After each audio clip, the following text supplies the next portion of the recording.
Hujambo na karibu katika parokia ya Mtakatifu Antony wa Padua hapa Mbweni Teta, na leo nimefika hapa kuzungumza na paroko wa parokia hii, anaitwa Padre Cosmas. Kubwa zaidi tunaangazia siku kuu hizi tatu za Pasaka, kuanzia Alhamisi Kuu, Ijumaa Kuu mpaka Pasaka yenyewe, na namna ambavyo Wakristo hasa Wakatoliki wanatakiwa kuziadhimisha, lakini kubwa zaidi zina maana gani hasa kwa Wakristo wa Katoliki. Father, tumsifu Yesu Kristo. Bila mimi na dada, habari? Asante, salama sana. Asante sana kwa kunikaribisha hapa Mbweni. Ndio. Tuanzie na Ijumaa Kuu. Ni siku ambayo ni maarufu na muhimu sana kwa waumini wa Katoliki. Ndio. Kwanza maana yake nini? Ndugu watazamaji pamoja na wasikilizaji na mtangazaji, kwa sikukuu za Pasaka daima zinakuwa na siku kuu tatu, yaani Alhamisi Kuu, Ijumaa Kuu, Jumamosi Kuu na siku yenyewe ya Pasaka ambayo ni ya ufufuko.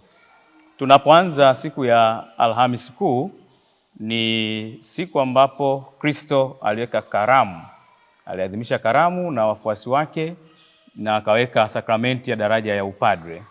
Hivyo ameweka sakramenti hiyo kwa ajili ya ukombozi wetu, kwa sababu tunajua wazi misa takatifu haiwezi kuadhimishwa na mtu yoyote isipokuwa yule ambaye ana daraja ya upadre. Hivyo wazo kuu ni kujitoa sadaka, yaani ni sakramenti ya upendo. Ekaristi takatifu ni sakramenti ya upendo na pia ni sakramenti ya shukrani kwa Mwenyezi Mungu. Hivyo tunaalikwa kila mmoja wetu kuwa watu wenye upendo, kuwa watu ambao tuna shukrani kwa Mwenyezi Mungu. Na baada ya kuweka karamu hiyo, tunaona katika maandiko matakatifu ile Yohane sura ya 18 na kuendelea, tunaona wazi tunapata wazo kuu la Yuda ambapo anaanza kumsaliti. Na anapoanza kumsaliti, na ndipo tunaanza kusikia habari za Ijumaa Kuu, yaani ni siku ya mateso ya Bwana wetu Yesu Kristo. Na kwa nini ikaitwa Ijumaa Kuu na sio siku ya huzuni ama siku ya mateso?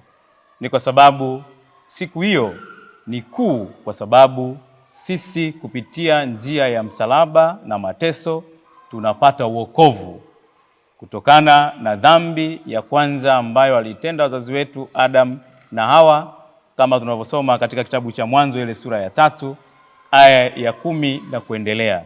Kwa Kristo anakuja kutupatia wokovu, anakuja kutupatia msamaha kwa Mwenyezi Mungu ili tuweze kukaa katika hali ya usafi wa moyo na tuweze kukaa katika hali ama maadili mema ya Kikatoliki ama ya Kikristo, na pia sisi huko tuweze kukaa katika ile hali ya maadili mema ya kusameheana sisi kwa sisi.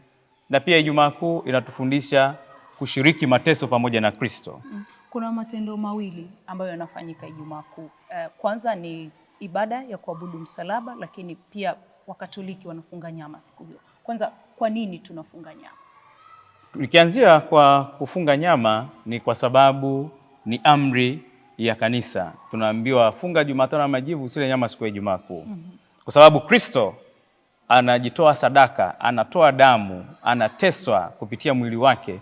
Hivyo si vema na sisi tukala nyama. Nyama inatoa damu. Kwa hiyo tunakuwa tunaheshimu kuto kushiriki ile starehe ama ile ladha ya nyama, kwa sababu Kristo anajitoa sadaka, na hivyo ndio maana pia hata tuadhimishi misa. Tunakuwa tunafanya ibada ya Ijumaa Kuu. Kwa hiyo Ijumaa Kuu ni ibada na si misa takatifu. Wakristo wengi wanakuwa labda waelewe, wanasema tunaenda kwenye misa ya Ijumaa Kuu. Hapana, ni tunaenda kwenye ibada ya Ijumaa Kuu. Na katika swala la pili ni tunaabudu fumbo la wokovu wetu, lakini kwa msalaba tunatoa heshima kwa msalaba. Kwa hiyo inabidi tuelewe mambo mawili. Kuabudu ni tunaabudu fumbo la wokovu wetu, lakini tunaheshimu msalaba mtakatifu ambapo kwa njia ya msalaba sisi tumekombolewa na Kristo. Kwa msalaba tunaheshimu. Mfano mdogo tu, itokee nyumbani labda mna picha ya kifamilia, mna picha ya baba, mna picha ya mama. Kama mama ametangulia au baba ametangulia, daima tunakuwa na ile picha. Ile picha hatuiabudu, ni tunaiheshimu kutokana na jinsi walivyotolea, kutokana na jinsi walivyotupatia malezi na huduma mbalimbali za kifamilia. Kwa hiyo sisi tunaheshimu msalaba mtakatifu ambao kwa njia hiyo tumepata wokovu. Kwa hiyo ni tunaheshimu. Baadhi ya watu wanatafsiri kwamba kitendo cha kufanya kuabudu ile msalaba ni kama Wakatoliki wanaabudu sanamu. Una lipi la kusema kuhusu hili? Kama nilivyosema mwanzoni kwamba ni tunaabudu fumbo kupitia msalaba mtakatifu, lakini hatuabudu msalaba ama hatuabudu sanamu. Msalaba tunauheshimu, na kama nilivyotoa mfano. Kwa hiyo daima tuelewe kwamba ni tunaheshimu msalaba huo ambayo kwa njia yake tumepata wokovu. Kwa hiyo Kristo amejitoa sadaka pale msalabani, na kujitoa sadaka huko ni yeye mwenyewe anatukomboa. Kwa hiyo sisi tunamwabudu Kristo ambaye ni nafsi ya pili ya Mwenyezi Mungu, kama tunavyosoma katika waraka wa Mtume Paulo kwa Wafilipi ile sura ya 2 aya 8 na kuendelea, kwamba Kristo yu namna ya Mungu, lakini hakuona kule kuwa sawa na Mungu ni kitu cha kushikamanisha nacho kwa nguvu, lakini aliamua kutoa mwili wa kibinadamu na kuja kutukomboa. Kwa kupitia hiyo ukombozi ndipo tunamwabudu Kristo ambaye yu sawa na Mwenyezi Mungu. Katika siku tatu kuu za kuelekea sikukuu ya Pasaka, Jumamosi ni kama haipewi uzito mkubwa sana ukilinganisha na Ijumaa Kuu na Alhamisi Kuu. Siku ya Jumamosi Kuu ina uzito kiasi gani na inaadhimishwa vipi? Asante ndugu mtangazaji. Kwa sababu Pasaka ni lazima itanguliwe na Ijumaa Kuu, yaani mateso na kifo cha Bwana wetu Yesu Kristo. Jumamosi Kuu ni Jumamosi ambayo usiku wa manane ambapo Kristo anafufuka. Kwa hiyo Jumamosi Kuu kimsingi, kama hata maadhimisho ya misa takatifu yanabidi yaanzie kuanzia saa 4 na kuendelea, lakini kutokana na changamoto labda za sehemu mahalia juu ya usalama na nini, na ndio maana tunaanza mapema, na katika misa hiyo kunakuwa na ibada mbalimbali. Hivyo Kristo alifufuka siku ya 3, ambapo ukihesabu kwa siku kawaida unaweza ukashangaa usipate hizo siku 3, lakini ukihesabu kadiri ya Wayahudi jinsi wanavyohesabu unapata siku 3. Kwa sababu Kristo amekata roho mnamo saa 9, unahesabu mpaka saa 12 jioni inakuwa ni siku ya kwanza, mpaka kesho yake inakuwa ni siku ya pili, mpaka saa 6 ya usiku ya siku ya Jumamosi kuamkia Jumapili inakuwa ni siku ya 3. Kwa hiyo na ndio maana tunasema Kristo alifufuka baada ya siku ya 3. Kwa hiyo lazima tuwe na uelewa huo ili tuweze watu waweze kuelewa na sisi tuweze kuamini kile ambacho tunafundishwa na Kanisa Katoliki. Huko kunakuwa na ibada ya mwanga kwenye mkesha wa Pasaka. Ibada ile inamaanisha nini? Asante sana, na ni swali zuri. Ibada ya mwanga tunaalikwa kwamba sisi tuweze kuwa mwanga kwa mataifa. Kristo anatuambia mimi ni nuru ya ulimwengu. Hivyo na sisi tunaalikwa kuwa nuru kwa watu wengine. Tunajua wazi kabisa mwanga ama nuru inaangaza. Mfano saizi kuna mwanga wa jua. Sote tunaona vitu vilivyokuwa sawa. Vivyo hivyo na sisi tunaalikwa kuwa mwanga. Ibada ile inatusisitiza sisi tuweze kufufuka pamoja na Kristo na kuwa mwanga kwa watu ama kwa jamii ambayo inatuzunguka, kwa watu ambao tunafanya nao kazi na tunashirikiana nao. Yaani kuondoa yale mambo ya giza. Mambo ya giza tunaweza tukapata katika Injili ya Marko ile sura ya 7 aya ya 20 na kuendelea, ama waraka wa Mtume Paulo kwa Wagalatia ile sura ya 5 aya ya 19 na kuendelea. Kuondoa yale yote mambo ya giza. Kama saa hizi tunaona giza ambalo linatanda ni watu kuwa na hofu, tunakuwa hatuaminiani.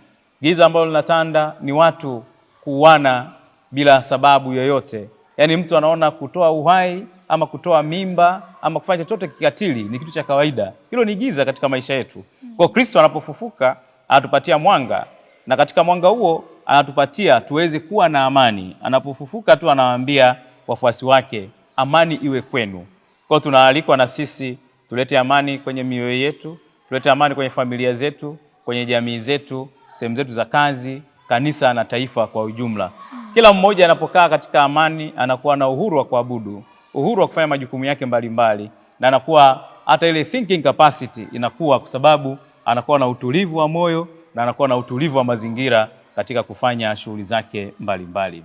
Tuzungumzie sasa Jumapili yenyewe ya Pasaka. Ni siku ambayo kweli inakuwa ni shangwe baada ya mfungo mrefu wa siku 40. Mkristo Mkatoliki anatakiwa kusherehekea vipi siku hii? Asante. Kwa siku ya Pasaka, yani ufufuko wa Bwana wetu Yesu Kristo, Mkristo Mkatoliki kwanza anatakiwa kuwa na shangwe kwa sababu amekombolewa kutoka utumwa wa dhambi. Hivyo tunapaswa kushangilia, na ndio maana ya haleluya, yani shangwe iwepo mahali kokote. Kwa hiyo tunaalikwa kila mmoja wetu kuwa na shangwe kwanza kuanzia mioyo yetu. Tunakuwa na shangwe hiyo na furaha hiyo kwa sababu tumeondokana na mambo ambayo ni maovu na Kristo ameyakomesha, na sisi tunaalikwa kuyakomesha kweli kweli, yani kuishi katika hali ya usafi wa moyo, maana yake kuishi katika imani thabiti na maadili mema. Kwa hiyo shangwe ni kwa sababu tunakuwa watu ambao tumeondolewa katika utumwa wa dhambi, na hivyo tunakuwa huru. Mfano mzuri inakuwa kama mtu ambaye amefungwa labda miaka mingi gerezani, na baadaye anapotoka, na watu ambao walikuwa wanamfahamu wanajua wazi kabisa ametoka, amemaliza kifungo chake. Pale nyumbani ama katika ile jamii wanakuwa na furaha kwa sababu tu wamemuona ndugu yao amekuwa tena huru, ameondokana na ile adhabu ama ile kero ya kukaa huko gerezani. Na sisi tulikuwa katika gereza la dhambi na sasa tumekuwa huru. Hivyo tuna kila sababu ya kufurahi na kufanya shangwe kwa sababu Kristo amefufuka, na baada ya hapo tumekaa katika muda wa majuto na toba kamili katika hizo siku 40. Basi tuna kila sababu ya kumshangilia Mwenyezi Mungu kwa neema na baraka ambazo ametujalia na kuweza kuondokana na ile safari ambayo inatupeleka katika utumwa wa dhambi na kuweza kufufuka pamoja na Kristo. Kwa hiyo tuna kila sababu ya kumshukuru Mungu na kufurahi na kushangilia kwa sababu tumekombolewa kutoka utumwa wa dhambi. Maandiko yanasema hivyo, lakini kiuhalisia Mkatoliki yupi anatakiwa kweli kuwa na shangwe hiyo ya haleluya? Yule aliyefunga siku zote 40 ama aliyefanya matendo gani kweli ndio aseme nasherehekea sikukuu ya Pasaka? Kimsingi kila Mkatoliki au kila mbatizwa anatakiwa kuwa na shangwe hiyo, kwa sababu tunaposoma waraka wa Mtume Paulo kwa Warumi ile sura ya 3 aya ya 6, tumwambiwa Kristo, sisi katika ubatizo wetu tumebatizwa na tumekufa pamoja na Kristo na tumefufuka na Kristo. Kwa kila mbatizwa, yani Mkristo Mkatoliki anatakiwa kuwa na shangwe hiyo, na si yule tu ambaye amekaa katika hizo mfungo wa siku 40, sababu siku 40 ama Kwaresma inamhusu kila Mkatoliki. Sasa sisi tunafunga tofauti. Kwa hiyo inawezekana mtu ameacha kitu fulani ambacho anakipenda, lakini kitu hicho kisiwe tena anasa siku ya Pasaka, bali kitu hicho tunaalikwa katika mambo manne ya msingi katika mfungo wa Kwaresma, ya kwamba kwanza kusali na kutafakari neno la Mungu, pili kufanya toba ya kweli, tatu kuwasaidia wahitaji katika yale yote ambao wanayohitaji, na nne kuwa watu ambao tunadumu katika matendo mema.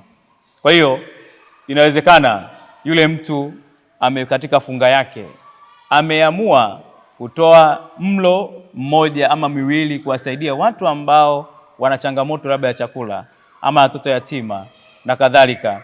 Ama siku ya Pasaka amesema mimi nataka nishiriki na watoto yatima ama nishiriki na watu fulani ambao hawajiwezi. Yeye pia anatakiwa kufurahi. Na tunaambiwa waziwazi ya kwamba sisi hatutaki kujionyesha kwenye funga zetu, kwamba Baba yetu aliye sirini yeye mwenyewe atatujaza yale ambayo tunayafanya kwa nia na kwa ajili ya Mwenyezi Mungu. Kwa hiyo tusiwe watu ambao tunaishi kinafiki, yani kujionyesha kwamba mimi nafunga.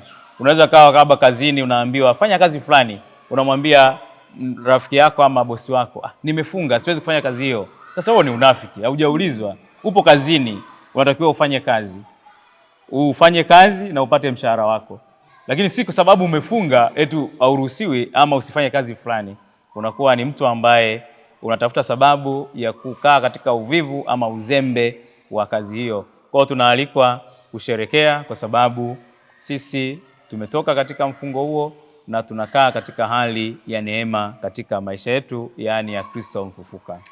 Father Cosmas, tukiwa tunamalizia, naomba nikurudishe kwenye Alhamisi Kuu. Kuna ibada muhimu ya kuabudu Ekaristi ambayo huwa inafanyika. Hii ina maana gani katika siku hii? Ibada hii ni nzuri kwa sababu ya tunamwabudu Kristo ambaye anaenda kujitoa sadaka kwa ajili ya wokovu wetu. Kwa hiyo tunapoabudu Ekaristi Takatifu, tunakuwa watu ambao tunamtukuza, tunamshukuru na tunakaa katika uwepo wake. Na siku ya Alhamisi Kuu tunafanya tendo hilo kumsindikiza Kristo katika mateso yake, katika kujitoa sadaka, katika kutukomboa sisi. Kwa hiyo tunaalikwa kukesha pamoja na Kristo. Tunaalikwa kuwa tayari muda wote. Na ndio maana tunaambiwa katika hali ya kawaida kwamba kesheni kila wakati, kwa sababu hamjui saa wala wakati. Kukesha kila wakati sio kukaa macho usiku kucha ama kuamka usiku na kuanza kuwapigia kelele watu wengine. Hapana. Kukesha kila wakati ni kuwa na uelewa na kujitambua ya kwamba mimi nipo katika hali gani hasa ya maisha ya kiroho. Je, mimi nina upendo wa aina gani hasa katika kujitoa kwa ajili ya jamii, kwa ajili ya familia, kwa ajili ya watoto, kwa ajili ya vijana. Tunaona sasa hivi watu wengi wamekuwa binafsi. Tunaona sasa hivi watu wengi wanajiangalia wao wenyewe. Na ndio maana hata vijana wetu ama watoto wetu wanaangukia katika tabia za ajabu kwa sababu ya wazazi ama walezi ama watu wote ambao wanahusika kwenye malezi, ya kuto kujitoa sadaka, ya kuto kushiriki sadaka ile ya Kristo, yani kukaa pamoja na watoto wao, kuelekeza juu ya imani, juu ya maadili na jinsi ya kubehave, jinsi wanavyokuwa na watu wa aina mbalimbali. Kwa hiyo tunapokaa pamoja na Kristo, tunapomwabudu pale, tunashiriki upendo wake, tunamsifu na kumtukuza katika yale yote ambayo anayotujalia bila mastahili yetu, na pia tunamshukuru kwa ajili ya kujitoa sadaka kwa ajili ya wokovu wetu. Kwa hiyo tunashiriki upendo wake mkuu, na zaidi ya yote tunashiriki kwa kumsikiliza anatuambia nini kupitia ukimya huo wa kuabudu Ekaristi Takatifu. Father Cosmas, asante sana. Asante sana. Tupo mwaka wa mbele. Imewashika.